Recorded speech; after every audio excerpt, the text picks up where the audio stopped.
Welcome to Saving America's Just the Facts segment. And today I'm delighted to welcome Jason Davis, who has a fascinating background. He is a former professional radio broadcaster and then changed careers and went into law enforcement and is now CEO of Security Specialist, a security services firm. He hosts a fascinating website, Don't Tread on Liberty. Jason, welcome to Saving America. Thank you, Dave. Happy to be here. We're going to get right down to it and talk a little bit about what's been happening in the United States and personal liberty with regard to COVID-19. Was our buddy Anthony Fauci's approach, was that a good approach? Did that work out for Americans?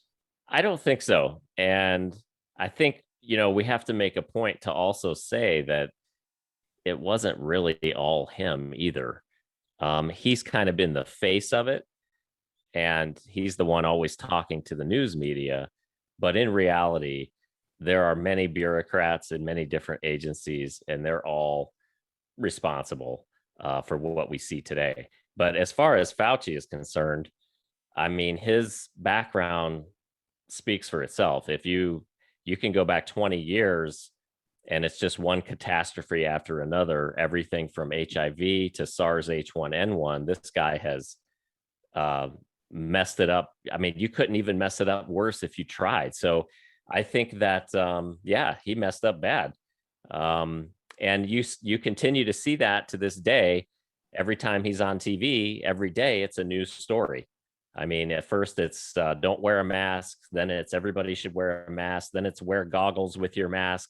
Then it's, oh, you don't need to be 6 feet apart. You should be 12 feet apart. Now it's down to 3 feet apart.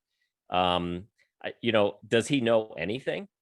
Well, he sure doesn't know how to be consistent. And in terms of personal liberty, there's been a lot of concern about vaccine passport, and it looks like the feds got enough pushback quickly enough that they gave up on that one. But there's been a suggestion they're going to go door to door. And I even saw a possible suggestion that one of the reasons the Dems are supporting going after these dominant media sources, online media sources like Facebook, is they want them to censor anything that criticizes the vaccines. That doesn't sound like personal liberty to me. Well, they've already been doing that. They've been doing that for a year and a half. I mean, since day one, all information online has been censored about COVID-19, about the reporting, the PCR testing, how they track the data. All of this has been manipulated by social media, the tech companies, and legacy media as well. Now, yes, you're right. The vaccines and vaccine passports, this really is the fight of our time. This is the prize that the government has their eye on. And the federal government, for the moment, has said they will not introduce that. However, you have localities that are already doing it. New York State is already doing it. California's rolling it out. Hawaii has rolled it out. So this is already happening. So the federal government at this point doesn't need to do it. It's already happening. As far as door to door, yes, they're already doing that too. He's got people going around door to door. I've already seen videos. People have recorded from their Ring doorbells and such of these people coming around. This is not good. It's not good at all. When did it become the government's purview to know my personal medical information? Yeah, it is a tough deal. And it reminds me of our second topic for today, since we've got limited time, is to talk about Marxism on the move in the United States, or as I call it, the dirty commies are trying for a comeback. They failed in the USSR. They frankly have failed in China. China is really a capitalist country with a single party system, but it's still a capitalist country. That's why they've actually economically improved. And what do you see as the best path to dealing with this movement right now? Well, it has to be local. It has to be grassroots. I think people need to get involved in their local government, their local politics. We need patriots running for school board, for, county assessor. We need all of these positions are critical.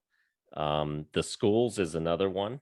This is where they've been indoctrinating kids for generations already, with all of their nonsense like critical race theory, Marxism, all of that. So the schools are very important. I say everybody should get their kids out of public school. I mean, that's nothing more than a government indoctrination camp, to be honest. And everybody should pull their kids out. I mean, get them out. Like if your kid was in a burning building, you wouldn't go to the fire department meeting and ask them what they were going to do about it. You would get down there and get your kid out of the building. That's what needs to happen with the schools in America. They need to be completely torn down and rebuilt from the ground up. I mean, there's too much corruption involved. You have too much union money. The teachers union runs and controls the show. They're controlled by the government who funds them. So this is a system that isn't working for us. That's number one. Number two, local politics. I mean, grassroots politics. People need to come up from the ground up. We need to get some of these politicians out of office that have been there way too long, that have already been corrupted. And, we need to start to fill those with people who really care. And, the second part of that would be term limits. No politician should be in for more than one, maybe 2 terms at the most. Jason, you're singing my song. I've got a pitch for term limits in my current book, Decline of America, and my forthcoming book, Bad Deal for America. The whole point of the book is term limits. So we love to hear that. And I think some parents are rising up. Virginia, which is where I went to high school, by the way, and then attended the University of Virginia, it has unfortunately swung from a conservative state to a liberal state. But it's interesting because it was a state that was well known for having a good public school system. That has, of course, fallen into disarray. I think it's pretty interesting to see what's happening in Loudoun County, Virginia right now. Sure. I mean, and again, as long as any state that, has any bearing on the election, electoral votes is always going to be in contention. They're after every red state. You're in Texas. They've been after Texas forever. I mean, if they ever turn Texas blue, it's over. I mean, there's never going to be another conservative president again. So I agree with you. This is very dangerous. And it's scary because, as someone who is very planted here, I actually was living in both states, Virginia and Texas, for about 14 years, and then returned full-time to Texas in 2013. And I'm pretty concerned. The funniest part about what we're seeing here in Texas is what was seen in Florida during the last presidential election, is the enormous swing of Hispanics toward the Republican Party. And I think the Democrats could be very sad people if that trend continues, because with the growth in the Hispanic population, if that population continues to swing conservative, we could end up turning California and New York red. Well, that would be a feat. I would kind of be hesitant to believe that, but I think a lot of these communities, especially California and New York, it's very deeply rooted in their culture to always vote Democrat. So, oh yeah, well, some people, it'll be interesting to see what happens next. Absolutely. And Jason, I know you've served in law enforcement, and as you know, I'm a huge supporter of a good, solid police department. Like any normal American citizen, I don't support police brutality and things like that. But I certainly think that a solid police presence is critical to a civilized society. And wonder what you thought about these defund the police movements that we've seen in wacko places like Portland and Minneapolis. Yeah, that's great. So for a year, the anarchists from Antifa have been burning Portland, Oregon to the ground. Every day they're on fire up there, and they want to get rid of the police. The reason that those places have such problems with these people is because they already don't prosecute any crimes. So the police can arrest you, but then there's no bail. They don't hold anybody on bail, no bail. Just let them go.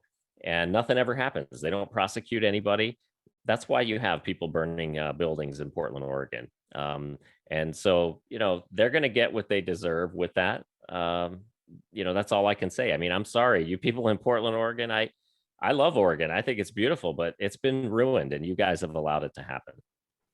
They are facing some serious problems up there. I attended a conference in Portland right about 4 years ago, and I was really happy with my visit. I stayed near downtown. I do Argentine tango. There was an outdoor tango in a key public square downtown. A lot of neat stuff going on, and to see the tragic destruction of the city is disturbing to me, even though I live in Houston, Texas, where we have not had any of those issues so far, and hopefully will not.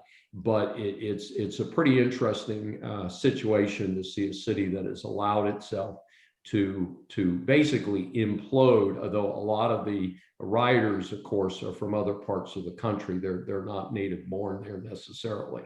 Yeah, of course, they want to come in and cause trouble all around even if they're not located there. Law enforcement is a critical component of a civilized society. And I think that, instead of our politicians trying to always pass more laws that only hinder law-abiding people, what they ought to do is just focus on enforcing the laws that already exist. And if we do that, most of the problems that they complain about would not exist. I agree with you, Jason. Hey, it has been terrific having Jason Davis on this segment of Saving America. Jason, if our audience wants to learn some more about you and some of your interests, where should they go? Yes, well, if you check out my podcast, which is on any podcast platform, it's Don't Tread on Liberty. And you could also go to our website at don'ttreadonliberty.com. Thank you so much, Jason Davis. Thanks for being with us today.